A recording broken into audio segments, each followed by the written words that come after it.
Pessoal, bom dia. Vamos lá, vamos começar então.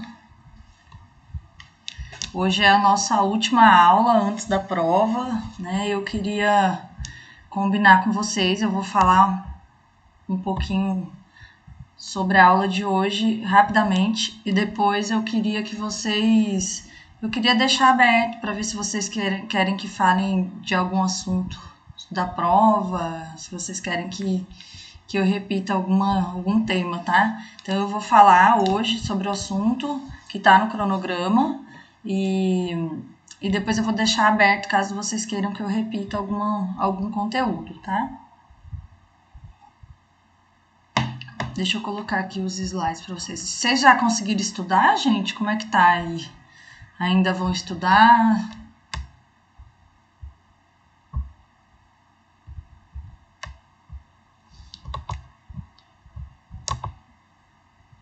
Estão vendo os slides?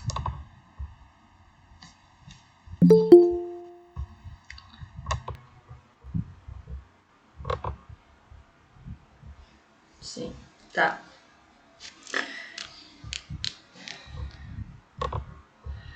Então, a cartilha de hoje, gente,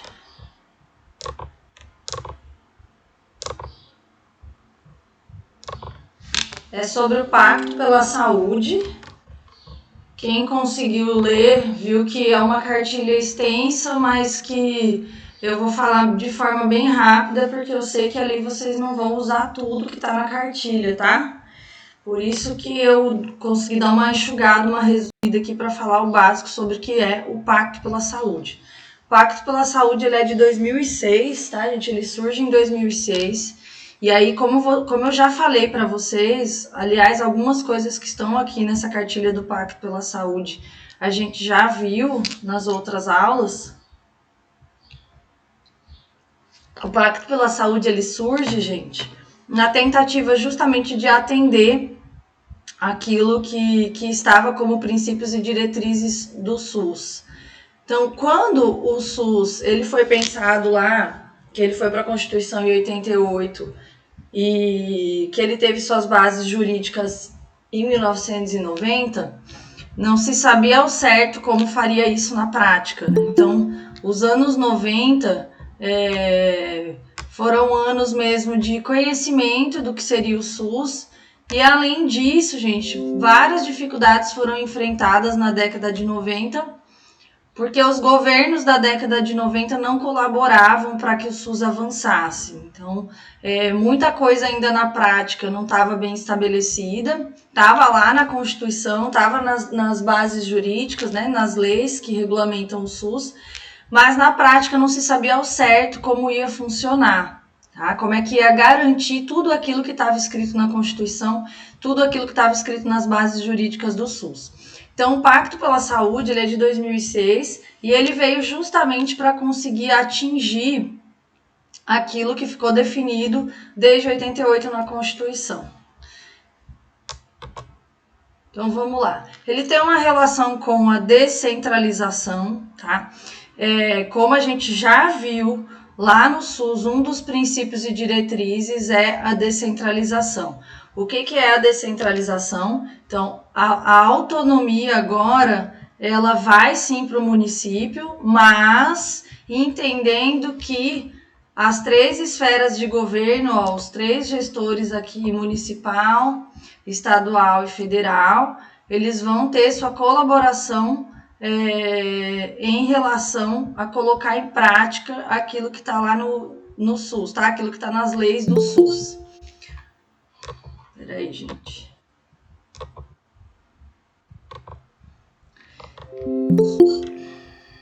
Peraí, gente. Eu tô aceitando o povo aqui.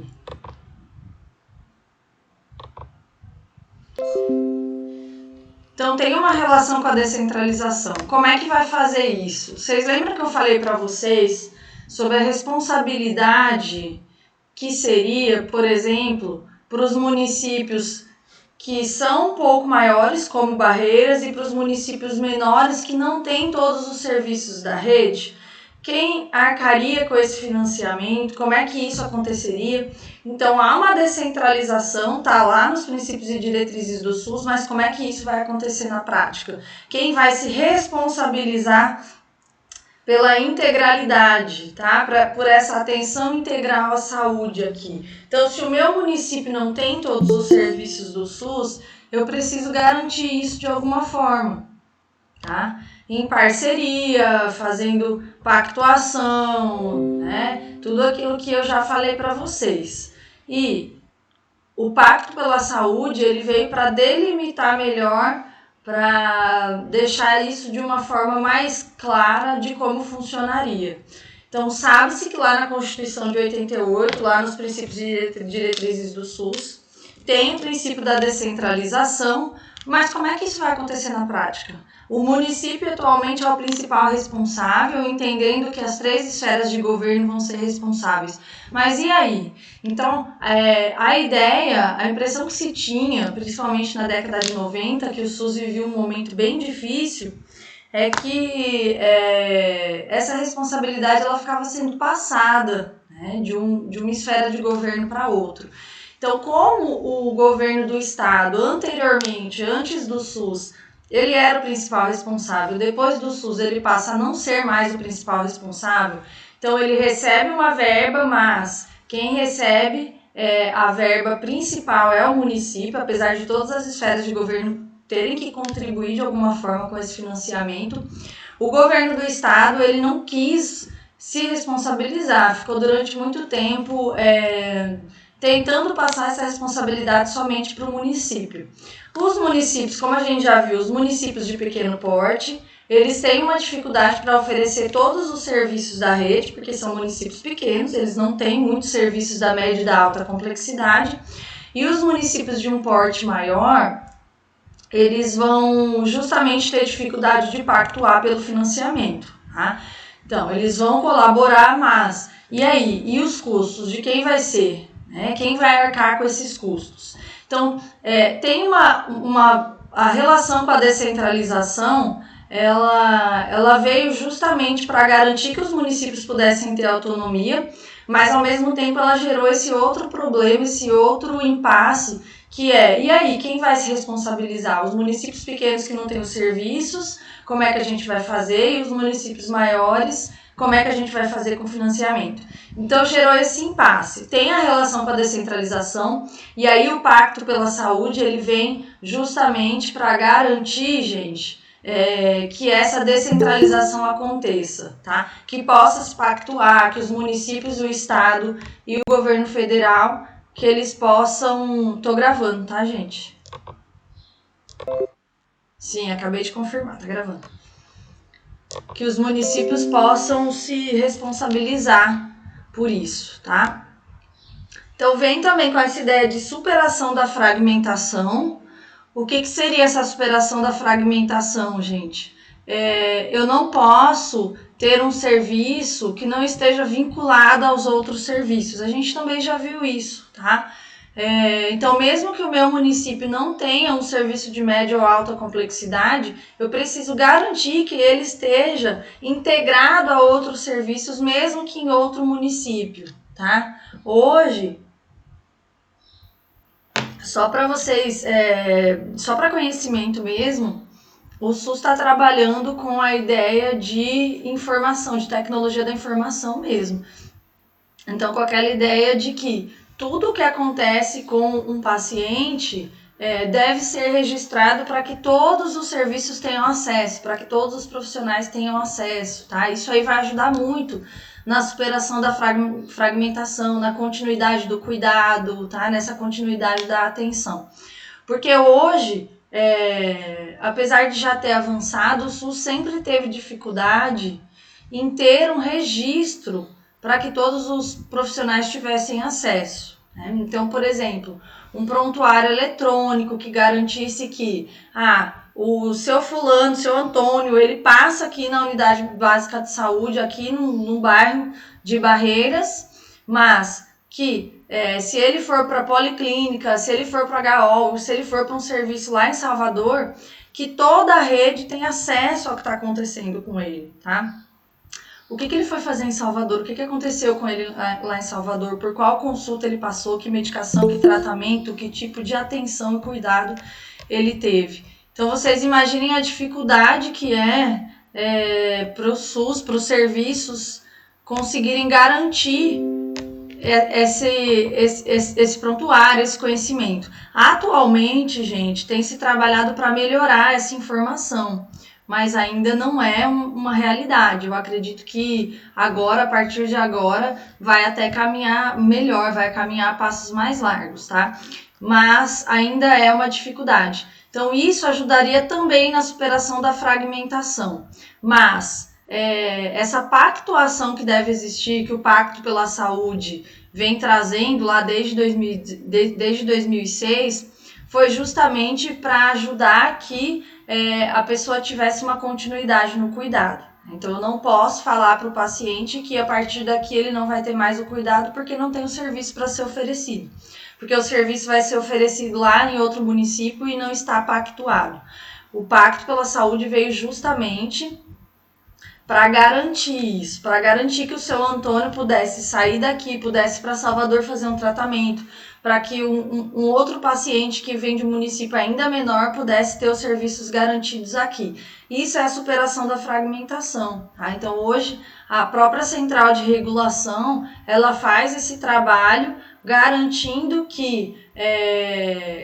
a vaga, garantindo o acesso ao serviço que aquela pessoa está precisando, independente de onde ela venha, tá? Então, isso vai ser garantido, gente, através da pactuação, isso vai ser garantido através da colaboração entre os municípios e até mesmo entre os estados, tá?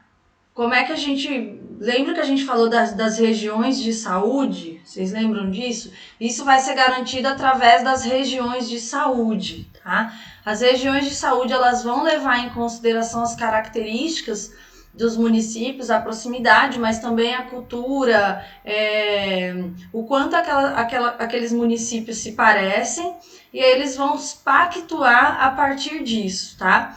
Cada região vai ser pactuada de uma forma, né? Então, a gente sabe que Barreiras atende toda essa região aqui em volta, e cada região vai pactuar com seus municípios de acordo com a demanda, com a necessidade, com as características, tá? A gente não tem como falar sobre isso sem conhecer a região. Então, por exemplo, dentro de um município como São Paulo, eles também têm regiões de saúde, né? São Paulo é um município muito grande, então também vai ter regiões de saúde. Quantos hospitais tem em São Paulo? A gente não faz nem ideia, deve ter muitos hospitais lá. Então, quando um posto, uma unidade básica de saúde de um bairro, ela precisa mandar um paciente para um serviço de média complexidade, depois para um serviço de alta complexidade, um município como São Paulo também precisa saber para onde vai mandar, porque tem vários serviços, é diferente de uma região como a nossa, de um município como Barreiras, né? Tem bem menos, apesar de não ser tão pequena, tem bem menos serviços.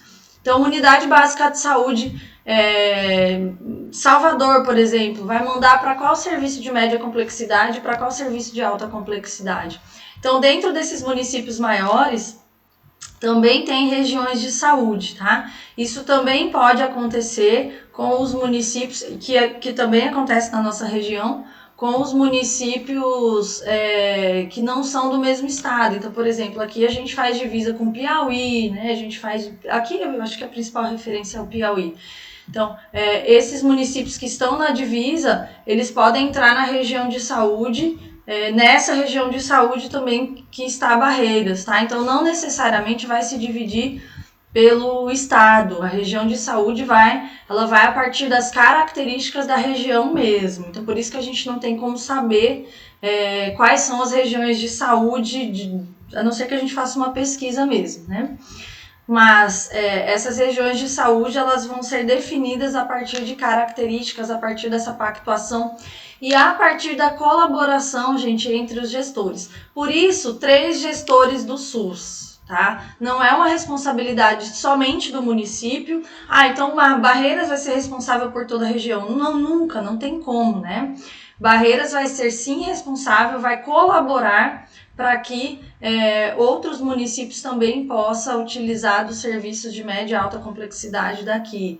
Mas os outros gestores vão ter que também entrar com as responsabilidades. Então, como é que seria isso, gente? Governo estadual, tá? Então vai entrar Secretaria Municipal de Saúde desses vários municípios que fazem parte da região, inclusive de municípios que não pertencem ao estado da Bahia, governo do estado, tá? No caso da Bahia, no caso do Piauí, enfim. E governo federal. O governo federal vai também aprovar essa região de saúde, até mesmo quando entra estados diferentes. Então, tem participação dos 3 gestores do SUS, as 3 esferas de governo vão ser responsáveis por essa pactuação. Daí a gente entra lá no Comissão Intergestores Bipartite, Comissão Intergestores Tripartite, tá? Comissão Intergestores Bipartite faz parte as secretarias municipais e secretaria estadual. Eu não vou cobrar isso de vocês na prova, tá, gente? Estou falando só para vocês terem conhecimento mesmo, tá? Eu sei que mais para frente, quando vocês tiverem mais contato com o SUS, eu acho que vai ficar mais fácil. Nesse momento, eu quero que vocês entendam mesmo muito mais a dinâmica, né? Uma dinâmica que colaboraria para o trabalho na psicologia. Entender o financiamento, eu acho que é importante, até para a gente conseguir ser crítico, mas eu sei que é muito mais difícil, tá? Entender o financiamento do SUS não é fácil. Então, eu estou falando, por exemplo, das comissões intergestores bipartite e tripartite, mas é para vocês terem conhecimento, para vocês terem acesso a esse conhecimento. Eu não vou cobrar isso de vocês na prova, tá? Então, Comissão Intergestores Bipartite, que faz parte das secretarias municipais e Secretaria do Estado, e a Tripartite, que faz parte das 3 esferas do governo, tá? São fóruns, eu acho até que eu já falei em algum momento para vocês sobre isso, são fóruns que eles realizam justamente para pactuar, justamente para definir como é que vai ser as regiões de saúde, como é que os serviços vão funcionar, tá? Como é que vai ser a forma de financiamento, então ali eles definem tudo. Isso vai garantir a atenção integral à saúde, né? Justamente porque eu não posso falar para o paciente, para o usuário do SUS na unidade básica de saúde, que ali não tem o serviço de média complexidade que ele pode ir embora para casa. Não, para eu garantir um cuidado, uma atenção integral, eu preciso direcionar para qual serviço ele vai. Então, justamente se aquele serviço não está ali sendo oferecido no município, ele vai ter que ser oferecido em algum lugar. E isso vai ficar pactuado na CIB e na CIT, tá? E através de outros documentos que vocês devem ter visto aí, quem deu uma olhada na cartilha. Então, essa atenção integral à saúde, ela deve ser garantida dessa forma. E aí as regiões de saúde, elas vêm justamente para garantir que isso aconteça. Então, tudo isso, gente, ficou lá definido no Pacto pela Saúde de 2006, tá? Então, para garantir também efetividade, eficiência e qualidade nas respostas. E aí, regiões de saúde, eu já falei para vocês também o que é. E o Pacto pela Saúde, ele é composto por Pacto pela Vida, em defesa do SUS e de gestão, tá?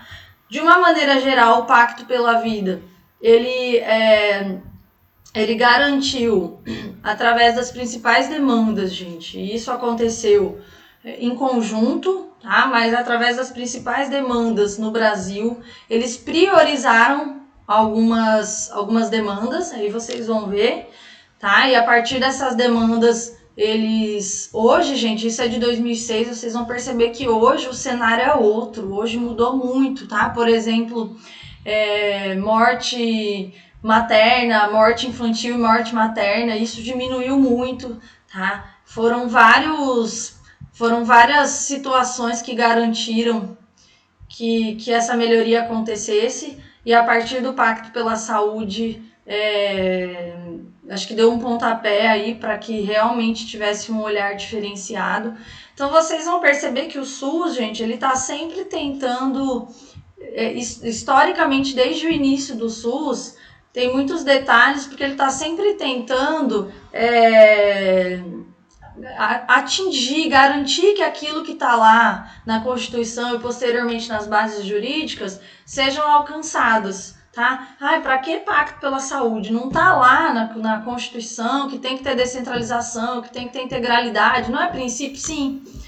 Porém, na prática, a gente era tudo muito novo. Então, nós tínhamos um modelo anterior ao SUS muito diferente. Né? Imagine, gente, nós tínhamos um modelo hospitalocêntrico, um modelo biomédico, tá? E a partir de 88, lá na Constituição, tem algo totalmente diferente daquilo que a gente estava acostumado. Lembrando que até hoje nós temos dificuldade para trabalhar de acordo com os princípios e diretrizes do SUS, tá? Nós temos dificuldade enquanto profissional mesmo, tá? Porque a gente está acostumado a um modelo que é mais biomédico, que é hospitalocêntrico, a gente está acostumado a tratar a doença e não a pessoa. Então, no decorrer da história do SUS, eles foram tentando melhorar, eles foram tentando atingir aquilo que estava lá na Constituição, tá? E em defesa do SUS, justamente uma tentativa de que a própria população participasse dessa defesa. Então, eles criaram a Carta de Direitos lá do usuário do SUS. Por exemplo, eles falam muito do incentivo aos conselhos de saúde. Por exemplo, a gente também já falou um pouquinho sobre os conselhos de saúde. O Conselho de Saúde existe, né? Mas ele não é valorizado como deveria, né, gente? Quem aqui conhece Conselho de Saúde? Quem aqui sabia da existência dos Conselhos de Saúde? Conselho de Saúde, ele é para cobrar, ele é para melhorar o SUS, ele foi pensado justamente para isso. Na prática, como é que isso estava acontecendo? Até hoje é uma dificuldade. Imaginem isso na década de 90, gente, quando o SUS surgiu, tá? E ainda hoje é preciso defender o SUS, ainda hoje é preciso ter a cobrança de um conselho de saúde, tá? Não são todos os municípios que levam o conselho de saúde a sério, estou para dizer que são poucos. E de gestão é justamente pensando, quem vai financiar, gente? Quem vai financiar, tá? Em defesa do SUS a gente também pode citar, vocês já devem ter visto hoje em dia,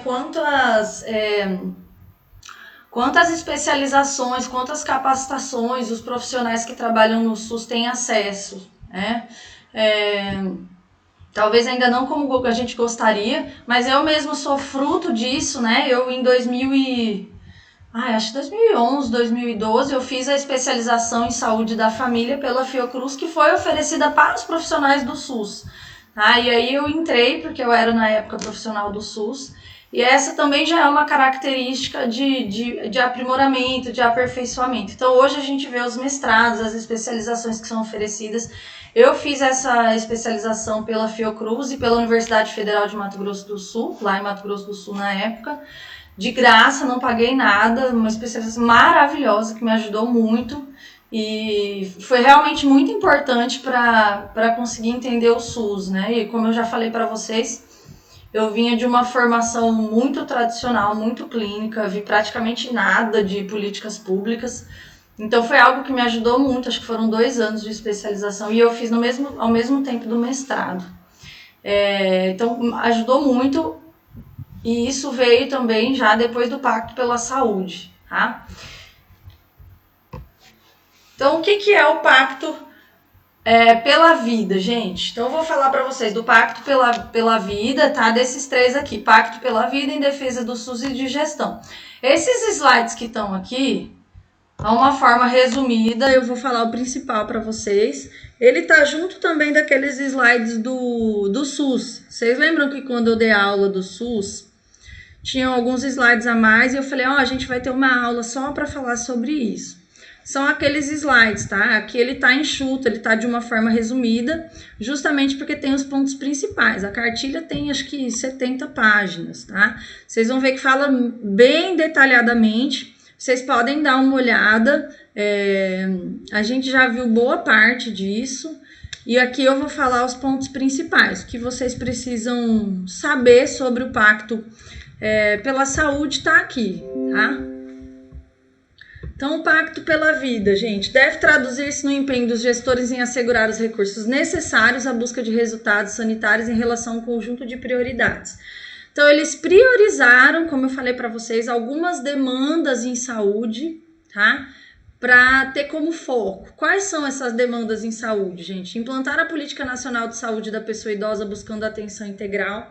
Vocês vão ver que boa parte dessas demandas que eles colocaram como prioridade vão falar do fortalecimento da atenção básica, tá? Boa parte do que tem aqui vai depender da atenção básica. O que seria a atenção básica? Da unidade básica de saúde, da estratégia de saúde da família, tá? Daquela equipe que fica lá, postinho, perto da minha casa. Boa parte dessas demandas vão depender disso, tá? Então, reparem, gente, esse Pacto pela Saúde, ele é de 2006. Eu estava conversando com uma amiga minha que é enfermeira, e ela é enfermeira de unidade básica de saúde, e ela ainda estava me falando sobre a dificuldade que é, nos dias de hoje, ainda para ter médico, né? Rotatividade de médico ainda muito grande na atenção básica, não vincula. Vocês lembram o quanto a gente falou sobre o vínculo, o quanto a gente falou da importância do profissional conhecer aquela população adscrita na estratégia de saúde da família? Ainda é uma dificuldade, ela estava me falando sobre isso, tá? Além disso, gente, nós vamos ter uma aula para falar sobre o protocolo de vulnerabilidade e risco. E isso é uma realidade desde a época. Eu comecei a trabalhar no SUS nessa época, eu comecei em 2007, né? Logo depois do Pacto pela Saúde. Desde aquela época era uma dificuldade e persiste, permanece, gente. Vão fazer isso com a gente, tá? Eu acho que a realidade do médico é um pouco pior, mas vão fazer isso com a gente. Olha, você tem que atender em 20 minutos, tá? Primeiro que a gente não fica só fazendo atendimento, né? Atendimento clínico, como a gente também já discutiu. Segundo que quem vai definir o tempo que a gente vai atender uma pessoa, se a pessoa tem necessidade, tem que ser a gente, tá? Então isso acontece com o médico, isso vai acontecer com a gente, isso vai acontecer com todos os profissionais. Até hoje ela me disse que tem muitas vezes essa exigência. Olha, tem que atender o paciente no máximo em 15 minutos, porque tem que atender tantas pessoas por dia. Gente, isso vai totalmente contra o que o SUS coloca lá desde 88, tá? Como é que vincula, como é que acolhe, como é que entra em um modelo que é biopsicossocial se a gente tem um horário para cumprir em relação ao paciente? A gente faz sempre as discussões sobre gestantes, né, que é um grupo que eu gosto muito de trabalhar. Como é que faz um pré-natal, gente? Um pré-natal de qualidade, se você tem horário para atender aquela gestante. Se tem que ser rápido, porque tem um monte de gente para atender, tá? Então, vocês vão perceber, e isso também vem sendo falado em vários momentos nos materiais do SUS, que eles recebem muito por procedimento, tá? Então, quanto mais procedimento, melhor para receber. É algo que tem que ser mudado, é algo que vem sendo questionado, porque a forma de recebimento, de repasse dos recursos, ela deve se basear em outros fatores, como população, enfim. Outros fatores devem ser levados em consideração, porque se for por procedimento, gente, a gente faz lá um atendimento de 10 minutos, fica fazendo clínico o tempo todo, o dia inteiro, e vem mais recurso, o gestor vai fazer pressão, tá? Não tem nada a ver com o que o SUS traz, gente, com o que o SUS coloca pra gente, com essa forma de acolhimento, tá? A atenção básica, vocês lembram? A última aula nossa foi sobre atenção primária à saúde. O que a atenção primária à saúde, desde o início do século XX, vem mostrando? Que ter essa aproximação, conhecer a comunidade, saber a demanda, vincular, enfim... O médico da família, aquele que conhece a realidade não só do paciente, da família, da comunidade. Como é que isso vai acontecer, sendo que a pressão é para que o atendimento seja em 10 minutos, sendo que a pressão é para que quanto mais pessoas, melhor, tá? Então, mas tem muita gente para atender, né? A gente pode pensar isso. Tem muita gente. Gente, a estratégia de saúde da família, vocês viram lá também na aula passada, a ideia dela é para atender um grupo específico, justamente para atender todo mundo, para conhecer aquela população, para que o agente comunitário possa ter contato, tá? Então, tudo que tá ali foi pensado, gente. Vocês viram, aquele modelo de estratégia de saúde da família é um modelo do SUS, baseado na APS, mas é um modelo do SUS. Então, se tá com muita gente para atender, se o pessoal tá chegando 5 da manhã para pegar ficha, tem alguma coisa errada, gente. A gente tem que desconfiar, tá? Tem alguma coisa errada, a gente precisa questionar isso. Posto de saúde com paciente chegando 4 da manhã, 5 da manhã, tem que questionar, tá? Porque vocês viram que tá lá na estratégia de saúde da família.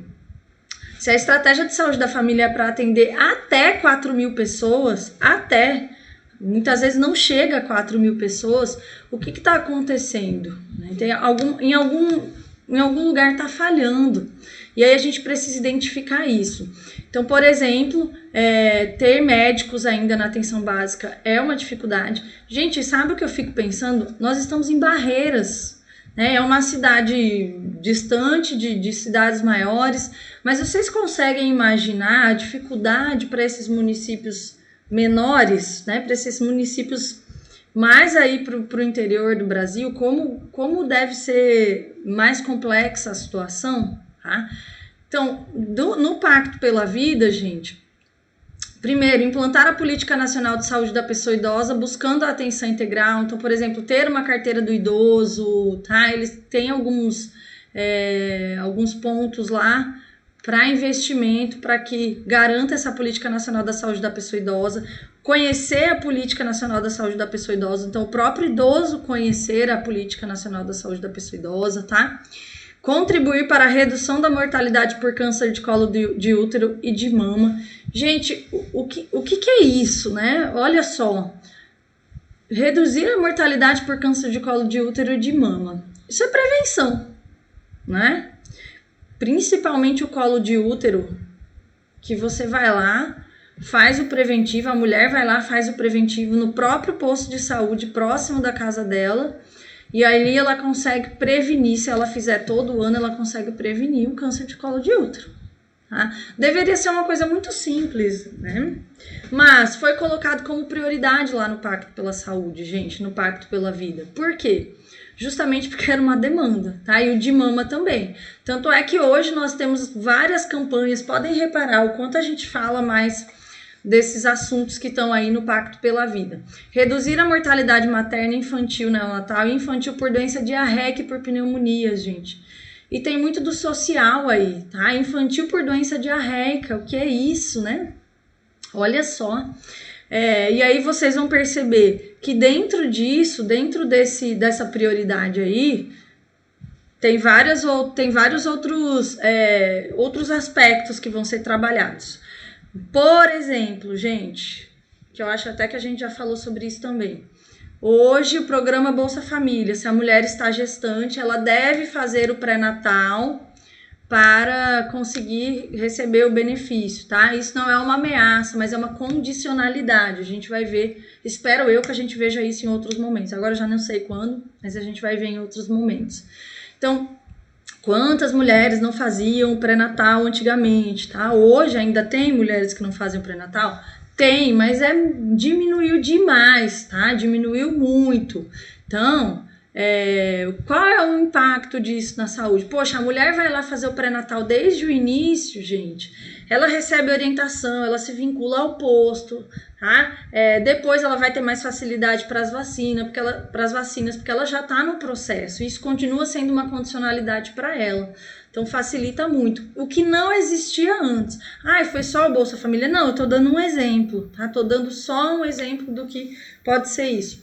Vocês viram como a gente tem campanhas que incentivam a amamentação hoje em dia? Tá? Olha só, gente. Doença diarreica, amamentação, o quanto a amamentação vai impactar para que a saúde daquele bebê, futuramente daquela criança, possa ser melhor, tá? Então são vários os aspectos aí. Uma mulher que está fazendo o pré-natal, ela tem muito mais chance de reduzir essa mortalidade. Ela vai estar muito melhor orientada. E o fortalecimento da atenção básica, a gente tem tudo a ver com tudo isso aí, tá? Fortalecer o postinho de saúde. Quando a gente pensa em um posto de saúde, a gente pensa logo em um posto de saúde, de repente, próximo da nossa casa. A gente tem que lembrar desses postos de saúde, gente, que ficam em lugares mais afastados também, que muitas vezes não existiam, que estão sendo construídos. Há exemplo de Barreiras. Barreiras, se não me engano, está construindo acho que 3 unidades básicas de saúde em lugares que não tinha acesso nenhum. Um desses lugares, que eu me lembro agora, é aquele lugar ali já na divisa com o município de Luiz Eduardo, indo para as Cachoeiras, que eu não me lembro o nome agora. Olha a distância, gente. Então, o município de Barreiras é muito extenso. Imagine quem mora ali naquela região, já a divisa com Luiz Eduardo, ali indo para as Cachoeiras, né? Aquela pessoa, imagina uma gestante ali, a dificuldade. Então, ali está sendo construído um posto de saúde. E isso é fortalecer também a atenção básica, tá, gente? E fortalecer a capacidade de resposta do sistema de saúde às doenças emergentes e endemias, com ênfase no controle da dengue, hanseníase, tuberculose, malária e influenza, tá? Isso aqui muitas vezes é só para conhecimento também, tá, gente? Eu não vou fazer isso, não. Mas isso aqui cai muito em concurso também, tá, gente? Quais são as doenças emergentes e endemias? Então, dengue, hanseníase, tuberculose, malária e influenza. Isso também tem muito a ver com a atenção básica, né? Não tem como correr. A malária ali na região, mais na região norte. Então, esses municípios que têm essas características, eles vão ter uma forma diferente, né, de financiamento, enfim, de investimento nessas doenças. Nós aqui somos exemplo, hoje infelizmente mau exemplo, né, mas nós estamos com um surto de dengue muito grande. Eu tenho à noite uma aluna que falou que teve hanseníase, gente, e ela não sabia, né, que era hanseníase. A hanseníase hoje, aquilo que era chamado de lepra antigamente, que tinha era toda uma problemática, né? Hoje a hanseníase trata e é muito tranquilo. Essa minha aluna falou que a agente comunitária passou um dia na casa dela, viu e já encaminhou para fazer o exame, ela tratou e ficou bem. Então é muito simples, tá? Tuberculose, gente, vocês vão ver também que os municípios que têm sistema penitenciário, como Barreiras, pessoas em situação de rua também acabam tendo muita tuberculose. Então, municípios que têm sistema penitenciário também vão ter um recurso diferente, né, para isso. Os municípios que tinham aderido, porque ele já não existe mais, o consultório na rua, vocês já devem ter ouvido falar, que era o programa que trabalhava com as pessoas em situação de rua. Não era um programa vinculado à assistência social, um programa vinculado à atenção básica, tá, gente? Então, tinha médico, tinha psicólogo, tinha assistente social, tinha fisioterapeuta, tinha vários profissionais de saúde vinculados a esse programa do consultório na rua. E também tinha uma atenção especial aqui, principalmente com a tuberculose, tá? Com tudo, né? Com todas as demandas, mas principalmente com a tuberculose. Então, foram programas que surgiram justamente para atender essas demandas. O consultório na rua, que era um programa fantástico, gente, que eu amava, né? Apesar de nunca ter trabalhado, porque trabalhava com pessoas em situação de rua e é justamente o que eu trabalho na área social.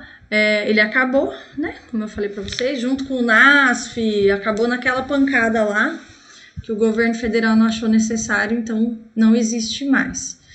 Agora só existe para os municípios que arcam com esses programas, tá? Então, tem um município que tem NASF, que tem consultório na rua, é porque o município está pagando os profissionais e continua com o programa, então não tem mais repasse do governo federal, tá?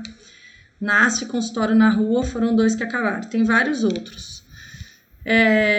Aqui também faz parte do Pacto pela Vida. Elaborar e implantar a Política Nacional de Promoção da Saúde, com ênfase na adoção de hábitos saudáveis por parte da população brasileira, de forma a internalizar a responsabilidade individual da prática de atividade física, regular a alimentação saudável e combate ao tabagismo. Então, hoje também nós temos vários programas, né? A gente vem discutindo sobre isso nas aulas. Nós temos vários programas que abordam isso, que reforçam essa importância. Então, o programa do tabagismo, academia da saúde, né? Aquelas academias que ficam aí espalhadas na cidade, acho que todos os municípios têm também, tá?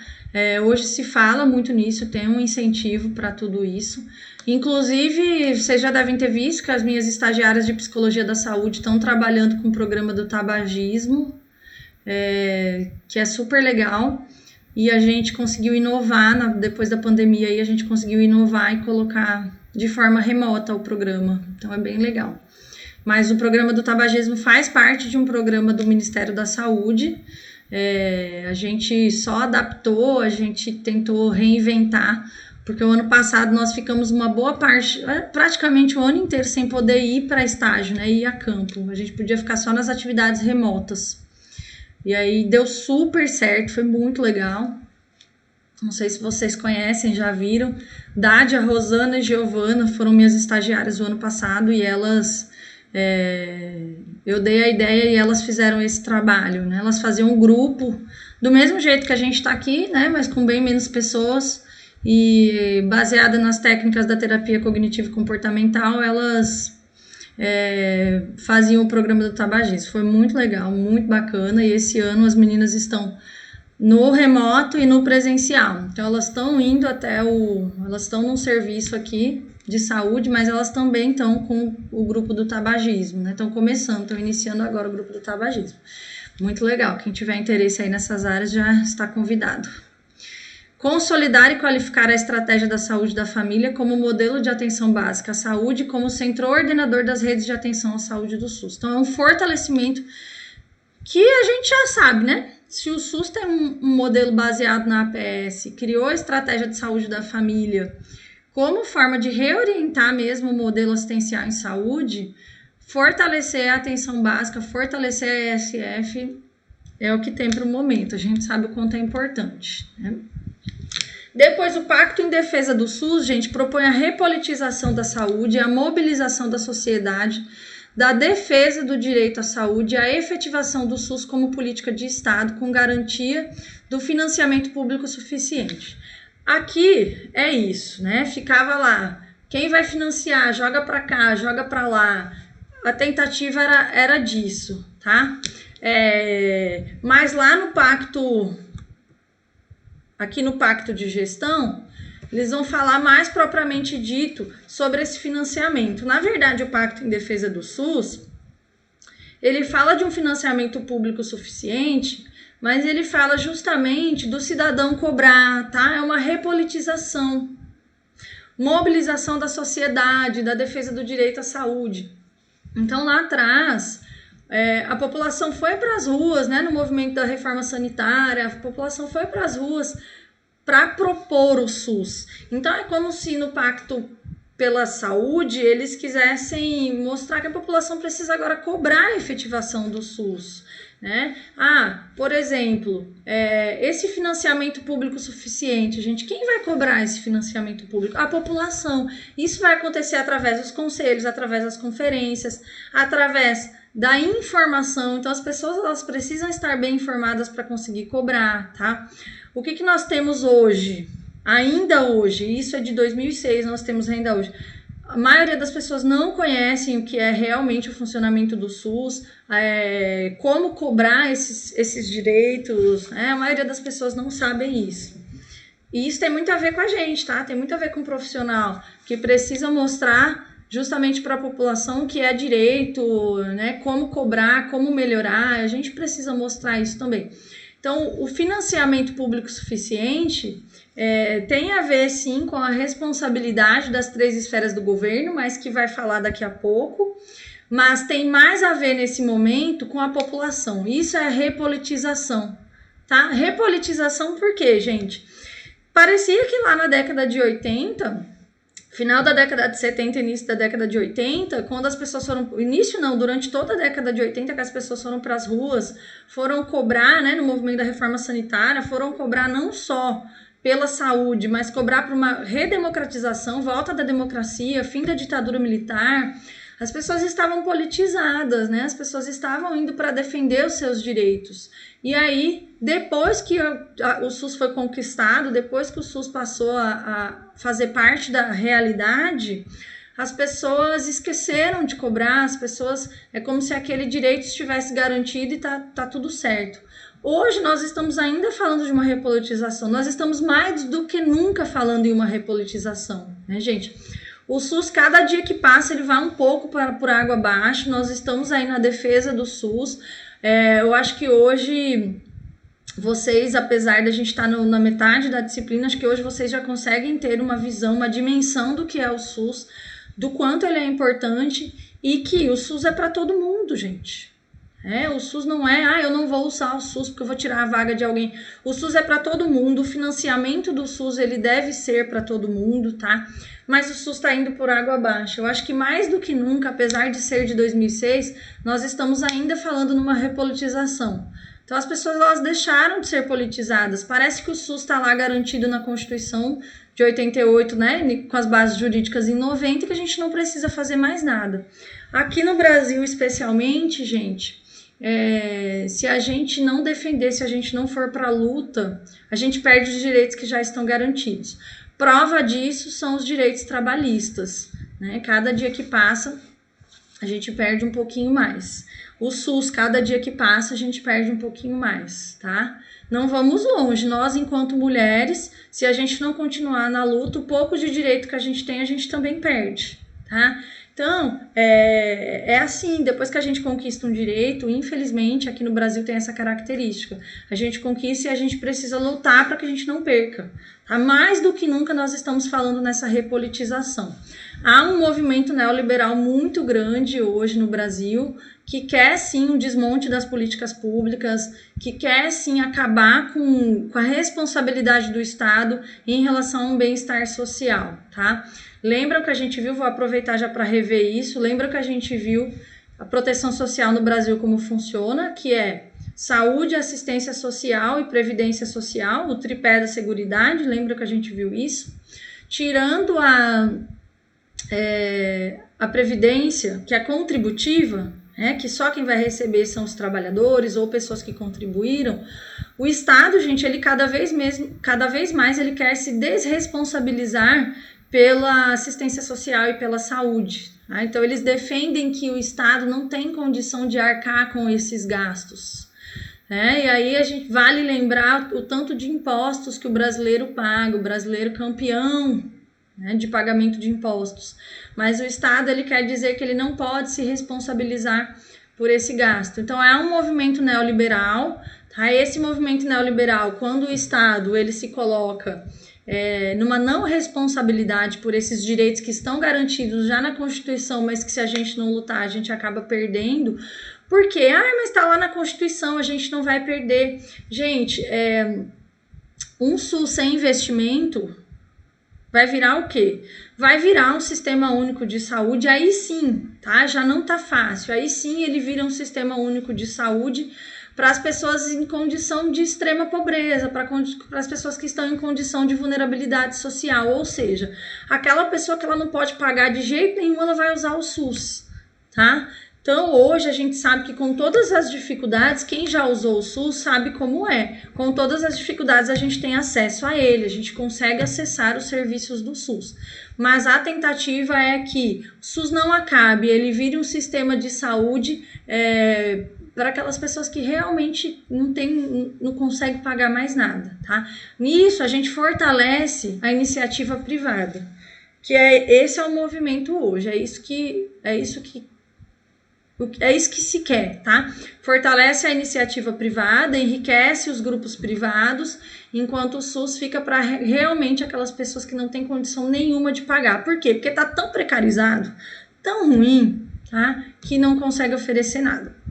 Lembrando que, né, gente, o SUS é o nosso campo de trabalho, o SUS é o campo de trabalho aí de vários profissionais de saúde. Então, quantas pessoas hoje trabalham no Sistema Único de Saúde e oferecem um serviço de qualidade com todas as dificuldades que a gente sabe que existem? Eu trabalhei no SUS durante, acho que 6, 7 anos, eu sei muito bem a importância do SUS e o quanto ele deve ser defendido, melhorado, e o quanto a gente precisa dessa repolitização aqui, tá? Então, é nesse sentido. Nós tivemos congelamento de gastos, na assistência social a gente está com recurso desse tamanho, tá? O SUS também vem passando por muita dificuldade, a gente está vendo o momento aí, o quanto o momento é difícil, e a gente tem visto o quanto a vida da população não tem importância, né? A gente tem visto isso. Estão tentando achar os culpados aí. A gente tem visto que a vida da população não vale nada, tá, gente? Não vale nada. Então, se a gente pegar, por exemplo, desde o início da pandemia tá tendo desvio. Desde o início da pandemia, eu tenho até medo de ligar a televisão atualmente, né? No começo foi teste jogado fora, a população precisando de teste, agora é vacina, compra sem licitação, a gente vê a confusão que é. Então a vida da população não vale nada, tá, gente? É culpa do prefeito, do governador, do presidente. Gente, não dá nem para falar nada, né? Porque onde a gente vai tem um problema.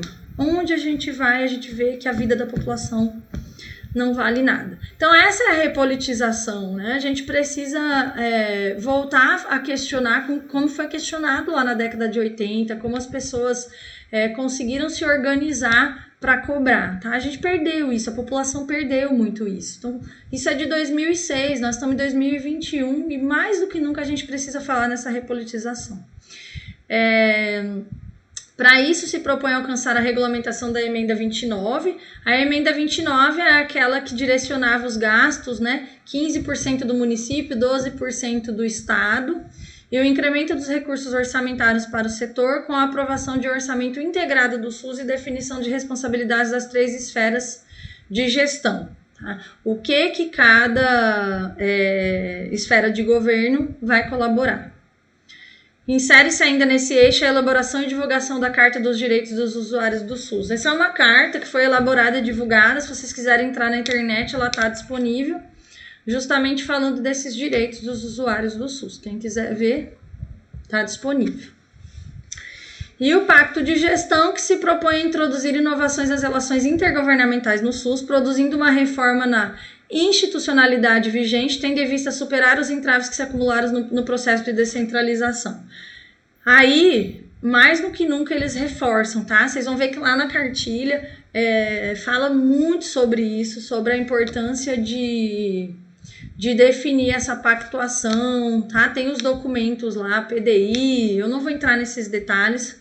Acho que se eu falar sobre isso agora, talvez daqui uns dias vocês não vão lembrar de nada disso. Então, se vocês conseguirem, gente, absorver até aqui o que a gente viu, tá ótimo, tá? Não se apeguem nos detalhes. A cartilha desse assunto é muito grande.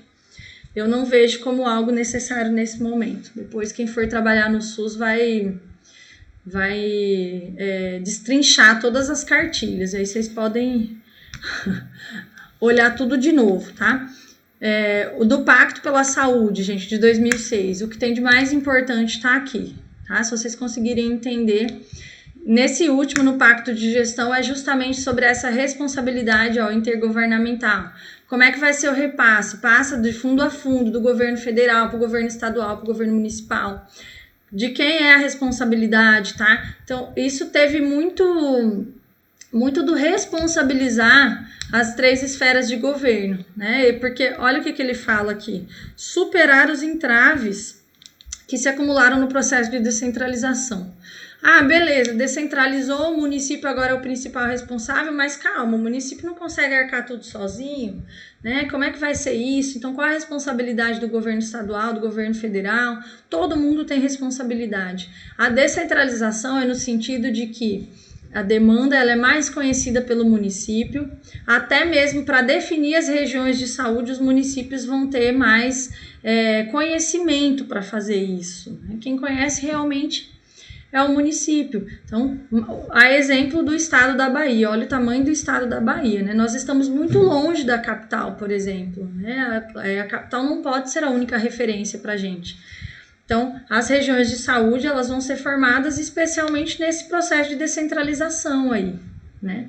Mas, todo mundo tem que se responsabilizar, apesar de Salvador estar longe, do governo estadual estar muito mais, ter muito mais conhecimento da capital, a gente faz parte do estado, então tem que ter responsabilidade das 3 esferas do governo, tá? É isso, eu queria deixar um tempo para vocês, se vocês quiserem, né? Como eu falei para vocês semana passada, eu tenho a banca de dissertação de mestrado que eu vou participar do professor Christian, 9 horas. Mas se vocês me quiserem ainda fazer alguma pergunta, se vocês quiserem que eu fale de algum assunto da prova, vocês podem ficar à vontade, o momento é de vocês. Eu vou só pegar um café enquanto vocês pensam, tá?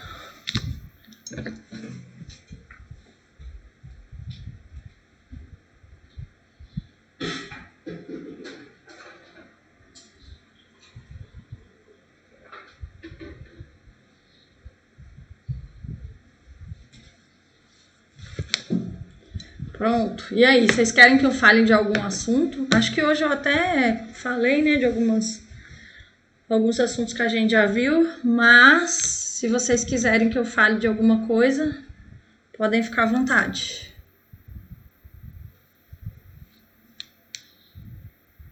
E aí, gente, querem ou tá tudo certo? Estão prontos para a prova? Acho que tá tudo certo. Agora só dar aquela revisada. Tá bom. Exemplo de questão? Ixi, gente. Esses slides estão no slide do SUS, tá? Mas eu mando de novo, não tem problema. Hoje, à tarde eu mando, eu vou ter tempo, eu mando para vocês. Jô. As questões vão ser fechadas, gente. O que representou o movimento da reforma sanitária? E vai ter lá, sei lá, e vai ter lá, gente, umas viagens e vai ter uma certa. São princípios e diretrizes do SUS. E vai ter, às vezes tem várias, assinale alternativa falsa. Mais ou menos assim. Eu ainda não elaborei não, tá? Mas é mais ou menos assim.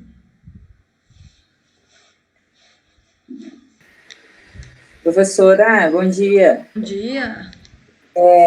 Dos princípios, por exemplo, só para, nesse caso específico, os princípios são 3, né? A universalidade, a integralidade e a equidade. A descentralização entra também e participação social. Peraí, como? A descentralização e a participação social também são diretrizes, são princípios? Elas vão entrar também. Mas... e o direito à informação, hierarquização e regionalização são o quê? Eles entram lá também, né, nos princípios e diretrizes, mas se a gente for pegar os principais, universalidade, equidade e integralidade. Entendi. Tá? Princípios. Vocês conseguiram entender sobre a equidade? Equidade. Vocês lembram? Equidade seria... tá, pode falar. Pode falar, Larissa. Pode falar. Seria parecido com a igualdade, só que incluindo todo o contexto da vida, né? Assim, as demandas de cada um. Isso. Oferecer, por exemplo, oferecer mais a quem precisa mais. Então, as demandas não são iguais, as formas de serviço não vão ser as mesmas, né? Porque as demandas são diferentes. Então, oferecer desigualmente o serviço aos desiguais, tá? Eu vou oferecer mais àquele que precisa mais. A senhora vai colocar alguma coisa sobre os documentários na prova? O ciclo ou aquele outro lá da história? Especificamente dos documentários, não, mas eles têm muito a ver com o que a gente falou nas aulas, né? Então, eu acho que contribui muito. O da história Professora... eu vou fazer revisão. Desculpa, Maria. Sem problemas. Tem algum site com exercícios que a senhora indicaria pra gente? Gente, tem livros, mas site eu não sei. Mas tem uns livros bons, só que agora já não dá mais, né? Ah, mas tem muita coisa na internet, gente. Muito. Se vocês jogarem lá questões do SUS, tem muita coisa. Porque SUS cai em quase todas as provas, né? Bianca, queria falar? Não, eu só estava falando da questão dos documentários que a Larissa tinha comentado, que aquele lá da história é muito bom para a gente revisar e tal, a cronologia da história mesmo. Sim. Uhum.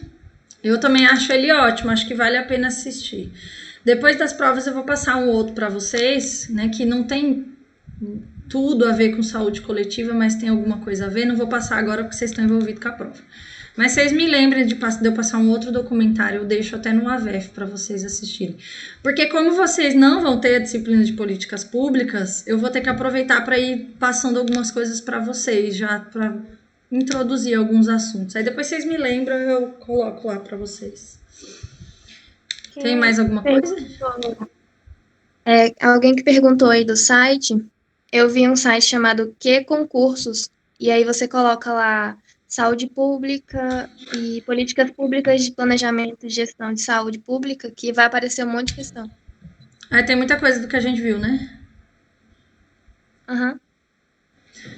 Gente, SUS, vocês vão ver, cai em tudo que é concurso. Pena que vocês estão tendo agora no primeiro semestre, né? Até acabar o curso, vocês vão ter que rever tudo depois, né? Mas é o básico de concurso, viu? Muita coisa do que eu falei aqui e algumas coisas eu até lembro que caía nos concursos que eu já fiz. Então, tudo que vocês viram aqui, vocês vão achar. Mais alguma coisa, gente? A parte histórica vai cair, professora, na prova? Cai. Provavelmente em uma questão. Cronologicamente?